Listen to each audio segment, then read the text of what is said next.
Okay, so this will mainly be a grammar review, and as I mentioned in the email to you guys, I strongly advise a vocab review as well, because even the vocab sections will not be Spanish to English. They will be Spanish sentences or definitions, and then you're matching them to the Spanish vocabulary words. And also to know which verbs to utilize in certain sections, it's good to know the meanings of not only your verbs, but of your vocabulary. So use a super site to do that, and I sent an email with some instructions on how to access those vocab review tools. So that's a good thing to do. You don't want to overload your brains. You do a little each day. And for some of you, you won't need to review vocab at all, but for those of you for whom it's not your strong suit, you may need to do some review before the midterm exam itself.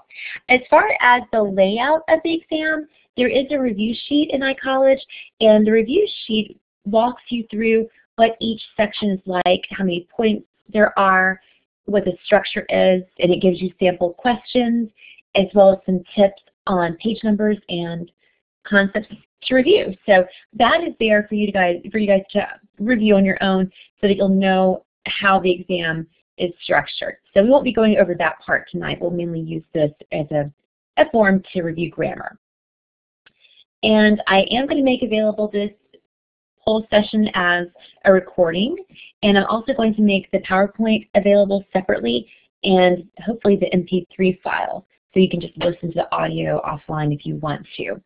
So that should be coming out for you guys late tonight in iCollege. The midterm exam is worth 10% of your overall grade, and it is in iCollege, not in the super site. So you'll find it in the assessments area where you normally see your writing quizzes. That's where it will be, and you'll have 75 minutes to take it, and you can take it anytime between the date it's available and the due date itself. So I'm going to double check those dates before I mention anything in the recording, but essentially it's up to you when you want to take it during that time. Make sure that you have enough time to finish it in one sitting. You won't be able to pause it and come back into it later to finish. So just schedule at a time when you know that you won't have any other responsibilities and everything will be quiet for you. It'll be open from Wednesday, October the 8th through Friday, October the 10th, 2014, and would need to be completed by 9:59 on Friday, October the 10th, because iCollege is going to close for maintenance at 10 on Friday, October the 10th. So I know that's something that's different. Normally everything for us is due by 11:59, but iCollege will shut down at 10 o'clock p.m. Friday for maintenance. So make sure that you finish it by 9:59 Friday evening. All right, so let's go ahead and review some grammar points. Okay, so one grammar section from the past two chapters is for versus para, and I think that the textbook does a really great job of giving the reasons when to use por, when to use para, and they contrast some different ways to use them in different scenarios. But I wanted to give a visual, just sort of a higher level way of thinking of these two prepositions that I think will help. The more you hear the language, the more naturally it sounds to use one or the other, and it becomes very second nature, so much so that it's hard to explain it when you've been speaking the language a long time. But here's a nice visual I think you can use. So if you envision a line with just one arrow at the end of it moving forward, that is sort of the visual representation that I came up with for para. Because para is used to indicate a goal or a destination, something that you're working to achieve, or somewhere you're wanting to arrive. So all of your momentum is going forward in that one direction. I'll give you some examples. Mañana salgo para Miami. So that's my final destination. Or yo quiero estudiar para sacar una A en este examen. That's the purpose of my studying. Or tomo clases para ser enfermera. I'm taking classes in order to become a nurse. Again, those are all goals, destinations, things that we're working towards. And if you can say in order to in English and it makes sense, then para is definitely the right option. We wouldn't always say that. Sometimes we would say to be a good student, one needs to study, but it would also make sense to say in order to be a good student, one must study. So that is a good way to know that para would be needed. And por, I like to think of as a line with two arrows, one at each end. So there's usually something moving in both directions or two different things moving, and they're moving in opposite directions, or you move one way, then you come back the same way. So here's some examples. Yo te pago $5 por este libro. In that case, you have goods being exchanged for money. So the book goes one way, the direction of one arrow. The money comes the other way in the direction of the other arrow. So that is a great way of thinking of por. You have something going both ways. Or, cuando voy a la escuela, siempre camino por el parque. So I pass through the park to get to school. Notice that school is my final destination, but I'm going by the park, through the park. And odds are, if I'm walking back home from school, I'm going to go right back through the park. So, por. And you can also translate it as by or through or via. So those are some other translations for por. And it also translates as per. So, las bananas cuestan 59 centavos por libra. So I'll give you guys some examples here, and you can just type out your responses in the chat area and see if you have grasped those concepts here based on what we have talked about. So here's the first one. Okay, so let's say el viernes vamos, and there's your blank, Buenos Aires. El viernes vamos, blank, Buenos Aires. Perfecto, para. Muy bien, muy bien. Ok, y el otro.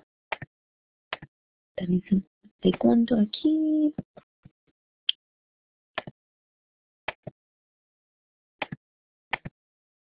Ok. El cliente le pagó, pretend there's an accent, 100 pesos. We have a fill in the blank there. El servicio. Okay, so por or para for this one.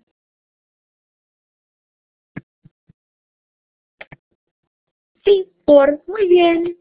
Ok, preguntas sobre por y para. There's my accent mark. Okay, bueno. Stressed possessives. So the stressed possessives are the other way of expressing possession. So I can say, mi casa es su casa, and those are considered possessive adjectives, where mi and su agree with the nouns that follow. So mi casa es su casa. If I had more than one home and we're inviting you to both, mis casas son sus casas. So it would both of the adjectives will become plural because they're both describing plural nouns. Now that's one way of expressing something. So I can say it's my house, es mi casa, or I can say es la casa mía. The house is mine, or es la mía, it's mine. So el mío is the equivalent of mine, whereas mi is the equivalent of mine. So these are the stressed possessives: mine, yours, his, hers, yours, ours. So the rule of thumb here is that you're going to be using a definite article in front of your stressed possessive adjective.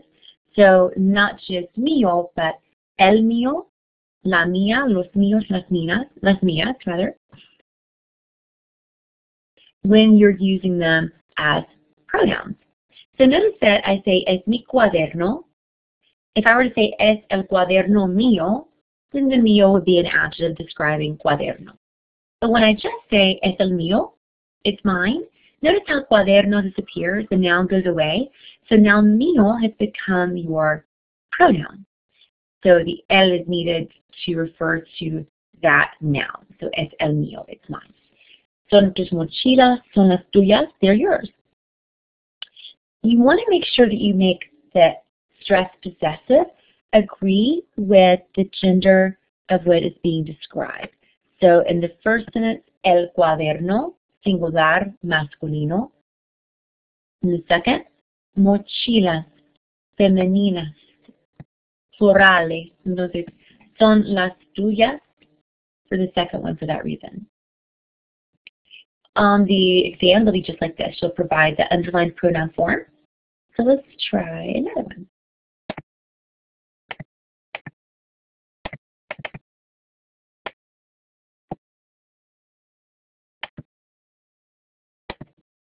Okay.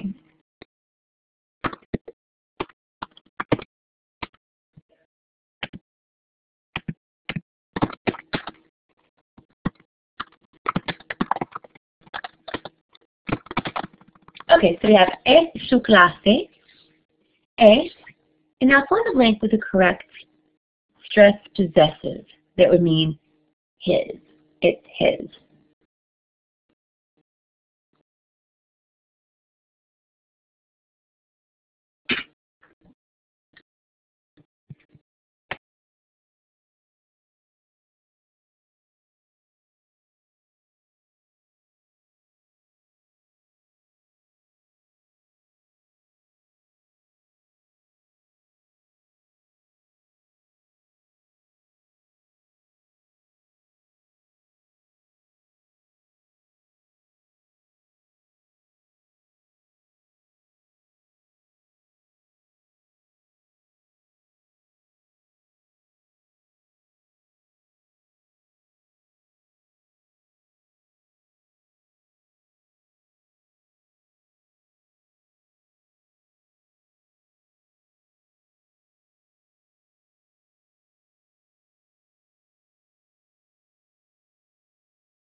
Sí, es la nuestra. Sorry, I was having trouble with the typing bar at the bottom. So yes, es nuestra clase would become es la nuestra. Es la nuestra. Muy bien. Okay, so now for the subjunctive. I think it's easier to review the subjunctive before reviewing the command forms because so many of the command forms are based on the subjunctive anyway that it just is more logical to review it in this order. So you'll notice that my grammar review does not necessarily follow the same order as the textbook, but it's important that you do review the forms, and you'll find them in 12.3. We'll review some together, but there are lots of spelling changes that you need to go back and review. And also because the subjunctive and therefore most commands are based on the subjunctive, and the subjunctive itself is based on the yo form and the regular present tense indicative, you need to review your regular present tense verbs as well. And specifically those that had spelling changes and stem changes. So think of verbs like traer, traigo, poner, pongo, and then your stem changes like dormir, duermo, pensar, pienso, pedir, pido. So any change that occurs in the first person, that you'll form, will happen in the subjunctive. So you want to make sure that you review those. And because Chapter 4, Lección 4, had so many of those, it's a good idea to go back and review that chapter as well. And you can do that in your v-text inside the SuperSite, in your printed text if you have one, or by going to the SuperSite and clicking on Content Activities, and then just browsing to Lesson 4, You may have to click Show All Lessons or Show More Lessons to get to it, but you can still go back and access previous lessons. So the first step is to base it on the yo form. So we just covered that. And for regular verbs, that ends in an O. So hablar, hablo, comer, como, vivir, vivo, poner, pongo, volver, vuelvo, and then salir, salgo. So we're going to actually add one to our list that we're going to practice as well. And let's do traer, T-R-A-E-R, traer. So type in the yo form for traer, just in the regular present tense. The yo form for traer. Muy bien, traigo. Excelente. Okay, so your first step, again, is just to recall the yo form in the regular present tense indicative. Step number 2 is to drop your O. So now you're left with just the roots, right? Habl, com, vive, pong, vuelve, salg. In the case of traer, traigo would drop the O and become traig. Next step is to add the opposite ending. So if you have an AR verb, that ending will go to just an E or an español E. ERs and IRs will change to an A. And that's your very next step. So you would have for hablar, hable, comer, coma, vivir, viva, viva. And then you have poner, ponga, volver, vuelva, and salir, salga.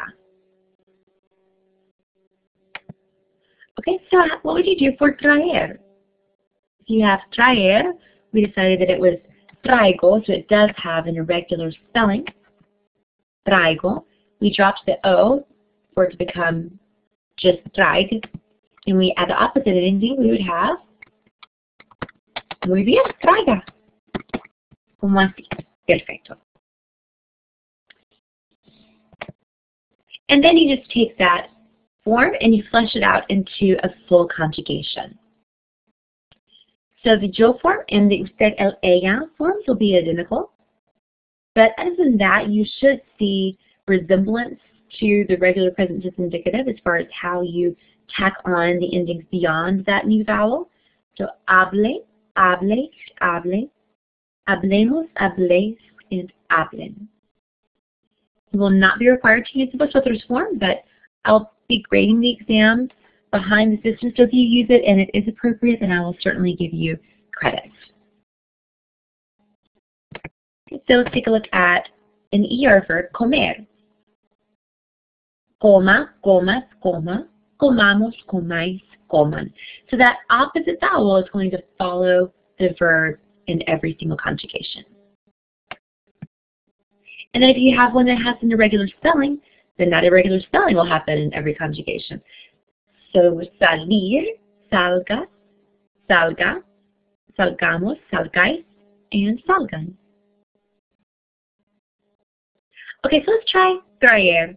We already have traiga, right? Traiga. La forma para tú, just type that in the chat area. Okay, traer, la forma para tú. So for salir, salgas, what would the to form be for traer?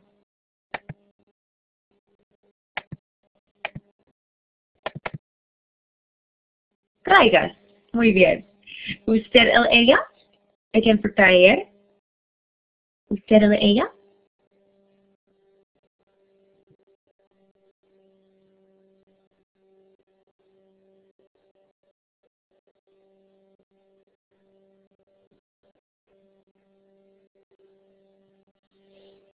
So we're looking at this form here. Let's find my pen.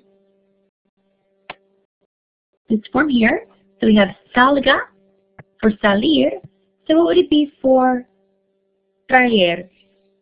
You said el, ella form for traer. So the equivalent of salga.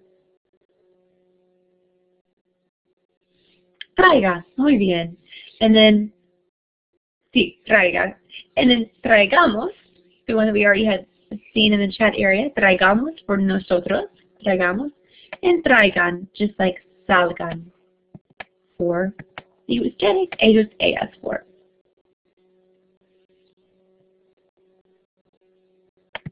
Here's a couple others. So if you have a vowel in the yo form that's, of course, the opposite of what you would normally have, and you have a certain consonant, you might need to have a spelling adjustment.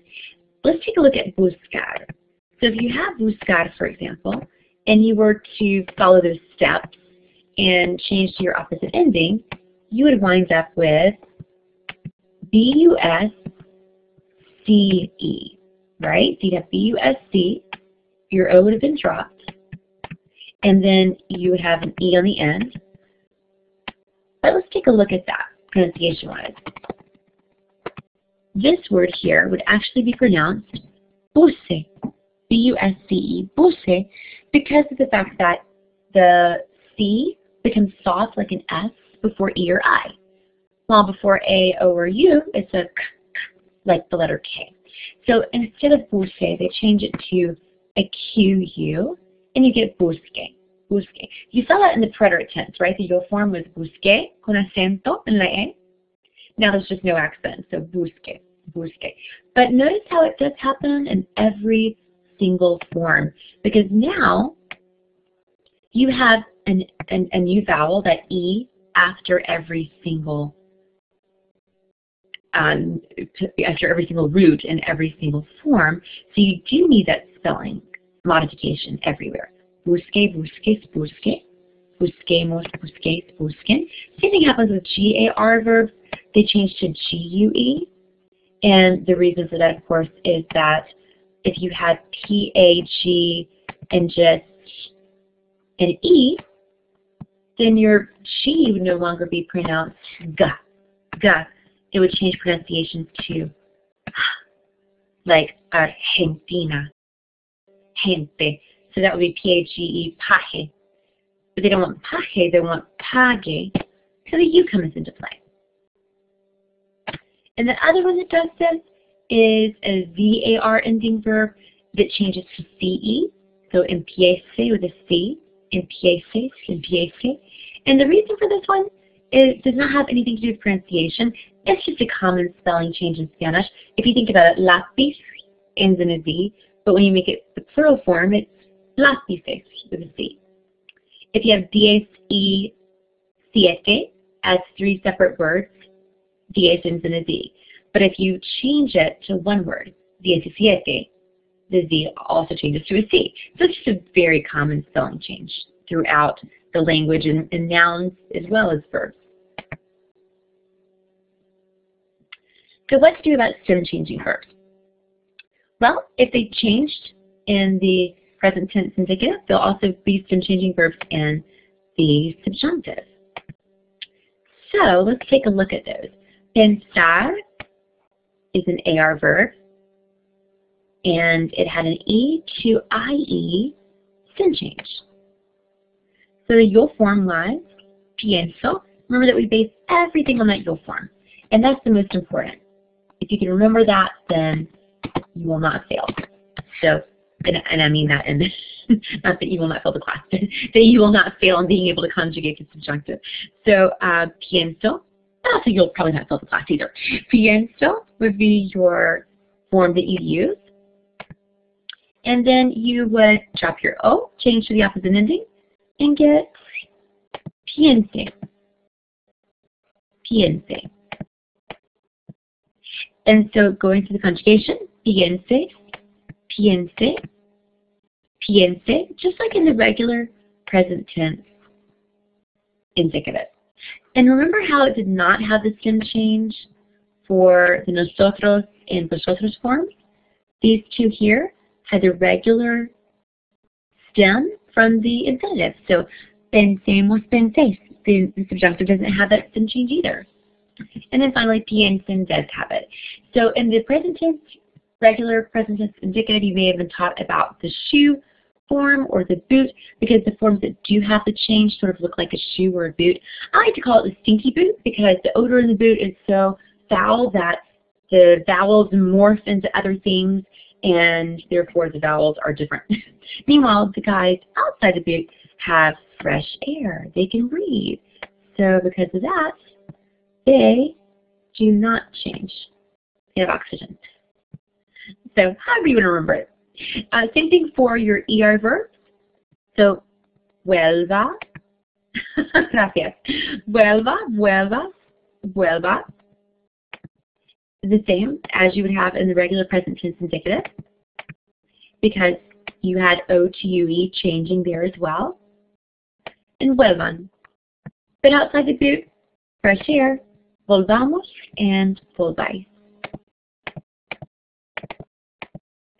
So the question is, do you remember your skin-changing verbs?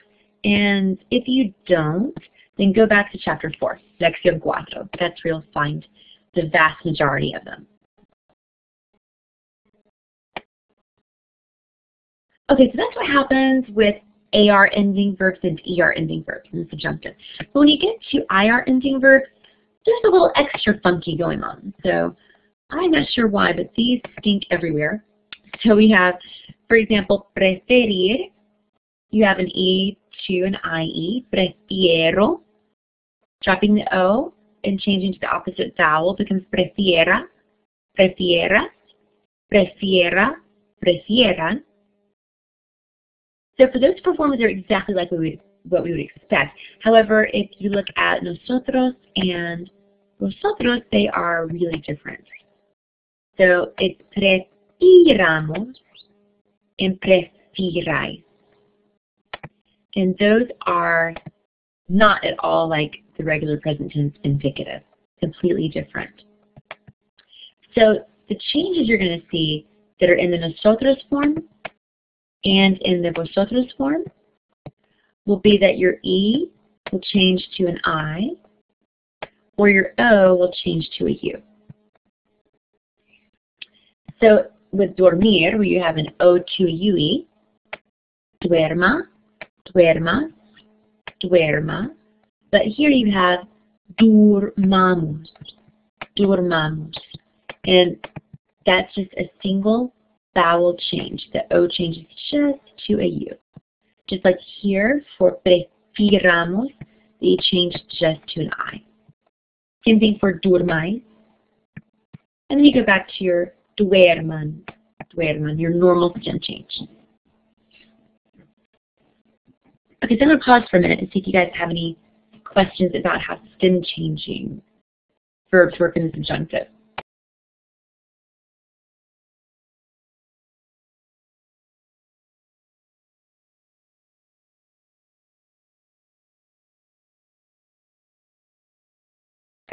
Okay, muy bien. So, as usual, there will always be some irregulars, some that don't follow any of the rules at all. And the reason for that, for these 5, is actually very simple. We said that if they end in an O, they drop the O, and that's how you base the subjunctive forms.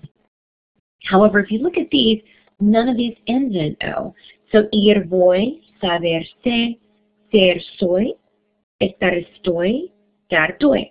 So if there's no O to drop, then that means that they cannot follow the rules. There's no way they can conjugate normally. So instead, you base it on the irregular forms that you see on the left. And you've already learned these hopefully by heart by now. So vaya, sepa, sea, esté con acento, de con acento. And notice the accent here is to distinguish it from de, meaning of or from.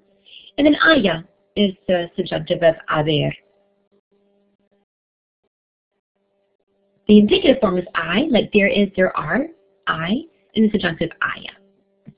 That's the only form you'll need to use in the subjunctive of that particular verb. For the other 5 on the screen, they would just flesh out normally like you've seen the others do. So vaya, vaya, then vayamos, vayan. All right, so now we're going to talk a little bit about how it is that you form a sentence using the subjunctive. So the main clause, or the first part of the sentence, is going to have a verb that's actually not in the subjunctive. This is going to be the factual, objective part of the sentence.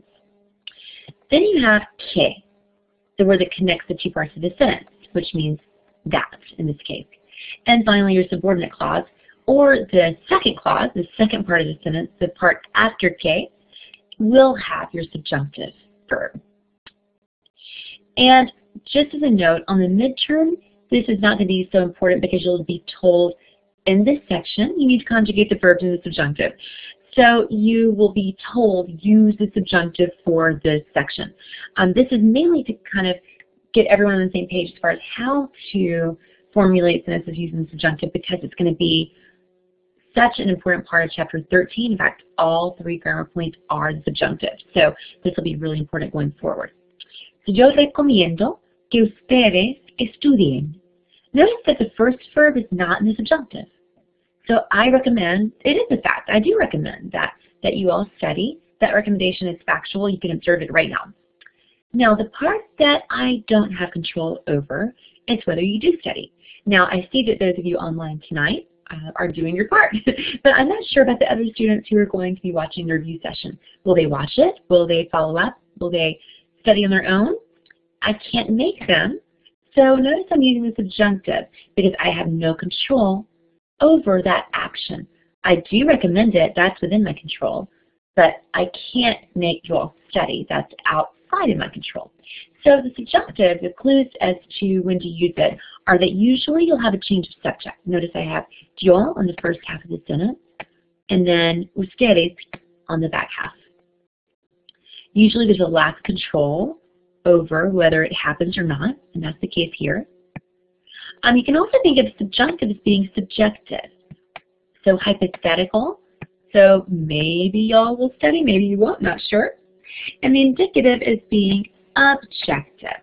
So it is a fact that I make this recommendation objective, right? Declarative. I'm just declaring what I observe. The subjunctive, we do actually have it in English. I know it's sort of underused in English compared to Spanish. Certainly they use it way more often. But we do have it. For example, long live the Queen. So if I were speaking about her factually, I'd say the Queen lives in Buckingham Palace. Not live, lives. But in the subjunctive, it's long live the Queen. I'm saying I hope she lives on, may she live on. I don't control whether she lives on, if that makes sense. So we do have it, like if I were president, I would. That's subjunctive because I'm not. If I had been, I would say when I was president, not when I were. So it's a different form than the regular present tense. Now there's reasons why we use the subjunctive, and right now you've only learned about some of these. You've learned about will, like when you want someone to do something. Quiero que ella me llame. You've learned about influence and recommending. Les aconsejo que ustedes estudien. Nos recomienda que vengamos. So when you make recommendations or try to influence what someone else will do.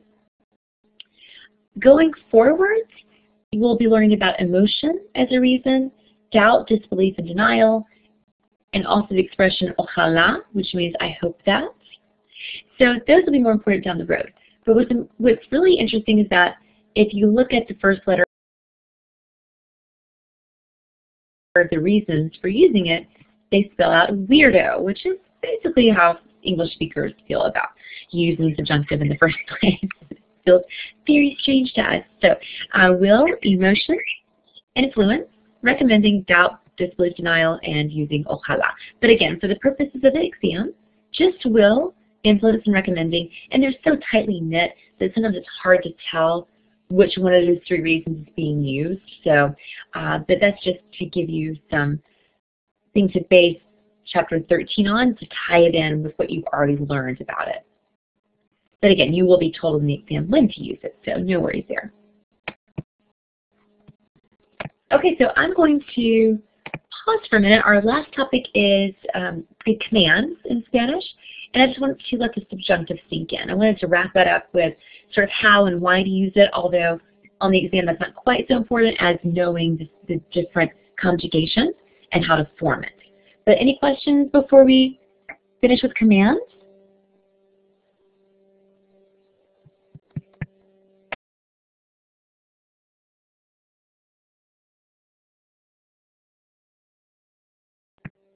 Okay, muy bien, gracias. Los mandatos. All right, so most of your commands come straight from the subjunctive. So if you take a look at escribir, the subjunctive is escriba, right? Escribo, so you'll form, drop your O, go to the opposite ending, you get escriba, and then just flesh it out from there. So escriba, escribas, escriba, escribamos, escribáis, escriban, which means that the formal commands, usted and ustedes, are exactly the same as the usted and ustedes subjunctive forms. So escriba for usted. So if I'm bossing someone around that I would address formally, escriba, escríbamelo, write it to me. Or no escriba, don't write right now. No me lo escriba, don't write it to me. And as I'm speaking to a group, for example, addressing my class, escriban, escriban las respuestas en español. Or no escriban las respuestas en inglés. Again, same as your subjunctive ustedes form. So if you have spelling changes in those forms, you'll have them here too in the command. Salga, no salgan. Or no salga rather than salgan, no salgan. So what to do with the pesky pronouns? Here's another little mnemonic. AA, if you have pronouns, attach them to the affirmative. Attach them to the affirmative. Don't let the pronouns drive you to drinking so that you need to join AA. Just remember, attach to affirmative when it comes to commands. So escríbamelo, escríbamelo, write me it, literally. Escríbanmelo, write, again, all of you, write it to me. And then here's your acronym for the negative, NN, not to negative. So AA, attach pronouns to the affirmative, attach to affirmative, NN, not to the negative. So that means that they have to go in front. No me lo escriba. No me lo escriban. So notice that the actual command form is identical for your affirmative and your negative in the formal commands. Escriba, melo, no me lo escriba. Escriban, melo, no me lo escriban. So for your formal commands, again, this is for the formal, usted and ustedes, you have the same forms for affirmative and negative. The only difference is in the pronouns and where you are placing them. Attached to affirmative, not to negative. Okay, where they are different, let's see. All right, there we go. Just another example here with hablar. Where they are different is with the familiar commands. So the familiar commands are your do forms, your casual, the forms that you would use when speaking to a good friend. So, or in my case, speaking to my child. So if I'm addressing one of my children, I would say, no escribas en las paredes. So, no writing on the walls. So no me lo escribas is an example. Don't write it to me, where you are using the negative form. So the negative form is from your subjunctive. The affirmative is not. That's where it's tricky. That's where it's different. So the two commands, you have different affirmative from negative. Your negative is from the subjunctive. So this should look normal. It should look natural to you after reviewing the subjunctive and your formal command. So no escribas. No me lo escribas. However, your affirmative two commands, or casual or informal, whatever you want to call them, the ones that you'd use to address a friend or a child, these are actually not out of the subjunctive at all. So again, we're talking about the familiar two commands, but the affirmative two commands. Okay? These are not from the subjunctive. In fact, they're from the regular present tense indicative, but not from the two forms, from the usted, el, and ella forms. So it looks like the third person form of the regular present tense indicative. So escribir, escribe. That's like the form we use with usted and usted, él, and ella. Only now I'm not using it for that purpose. I'm directly looking at my son in the eyes and I'm saying, escríbemelo, write it to me. Or háblame, speak to me. Or cómelo, eat it. Eat your supper that I put in front of you. So again, those are being addressed to someone you would use the to address. So casual relationships. And again, the affirmative is different from the negative. Notice though you still attach the pronouns. Escríbemelo, háblame, cómelo. On the exam, you will be required to put the commands in the right forms. You'll have the familiar commands in one section, the formal in another, and you'll also be given some pronouns for some of them where you have to remember where they go. So do you remember AA and NS? Now, there are lots of to forms that are not regular, and I don't know, this is just my hypothesis. I think this has to do with the fact that these are extremely widely used. They're probably some of the most commonly used commands. If you think about situations where you would be addressing a child, and if any of you are parents, you'll understand where I'm coming from, you would be using these verbs with high frequency. So, ven acá, or ven por aquí, come here. Dímelo, tell me now, dímelo ahora. Sal de aquí, estoy hablando por teléfono, get out of here. Or, hazlo, do it. Ven, I don't use that one quite so often in the casual command. Ve, for sure, like, ve a la oficina de tu papá para preguntarle qué necesita. So go here, go there. Pon tus pies en el suelo, no en la mesa. And then sé buen chico para tu abuela. Be a good little boy for your grandma. So I think that over time they got shortened to single syllable commands for that reason. That's just my hypothesis. Nonetheless, if you look at them in this order, here's another acronym. Those of you who like to remember things based on acronyms, take a look at the familiar commands in the order I have them here. You have venir, decir, salir, hacer, tener, ir, poner, and ser. Those are the ones that are irregular. Now, if you look at just the command forms and try to say it with an Austrian accent, mine's not that great, but here goes. Bendícelas den Weponce, bendícelas den Weponce.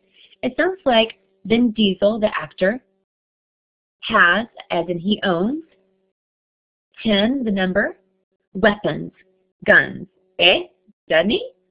So imagine Arnold Schwarzenegger talking about his actor buddy Vin Diesel. Vin Diesel, of course, don't pronounce them that way in Spanish. You want ven, di, sal, a, ven, ve, pon, and se. But if that helps, hey, use it. So here is what I think will be most helpful. To be able to see all of the commands together in the same chart, on this chart I don't have the pronouns. On the last slide, which we're going to get to after this, I do have the pronouns. So just for now, I want you to focus only on the form. Notice that I have the 3 pronouns that we're doing commands for so far. Tú, usted, ustedes, all across the top. Then down the left-hand side, we have your verbs that we've been practicing tonight. Across from each verb is the form, the corresponding form for that pronoun. So, tu form would be no hables. Usted no hable, no hablen. Usted and ustedes have the same forms for affirmative and negative. So, hablen, hable, no hablen, no hable. Where it's different is for the tu form. No hables is from the subjunctive, but habla is not. Okay, habla is the one that looks different, right? So which one of these things does not belong? It's the affirmative to command. So you can see all of the ones we covered tonight given in their casual and formal form. And the only ones I filled in for the rest of the rows for negative were the to commands, because that's the only one that has a different negative form. But notice it's on the same line with your command forms for the affirmative, because it happens to come from the subjunctive, just like these forms. Now, taking a look at the pronouns, this chart illustrates where to put them. So if you have a negative command, it doesn't matter whether it's tú, usted, or ustedes. Casual, formal, formal, plural, always, always, your negative commands go before your, your pronouns go before your negative commands. Your pronouns attach to your affirmative commands. So cómelo, cómalo, cómanlo. It's attached in each case. So attached to affirmative, not to negative. No lo comas, no lo coma, and no lo coman.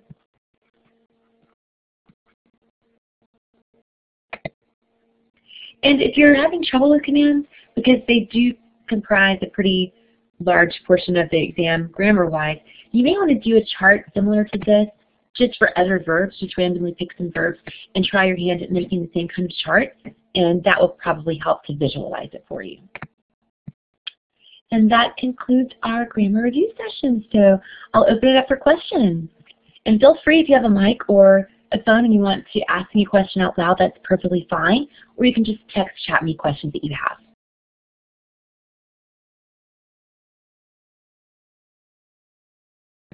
Ok, Carlos no tiene preguntas. Bueno, los otros, Arturo, Kathleen, Maria. Okay, yes, so I'm going to make a recorded session of this.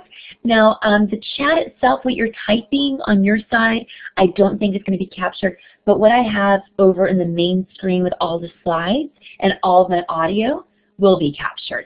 So this will be available to review, absolutely.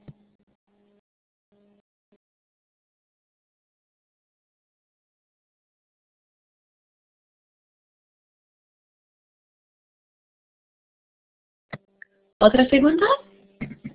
De nada, gracias a ustedes. Bueno, ok, gracias por venir a esta lección o repaso, esta noche. Ojalá que todos tengan una buena noche y mucha suerte en el examen final, pero no la necesitan, no necesitan suerte, ¿verdad? Porque están muy bien preparados. Ok, chao. Buenas noches, adiós.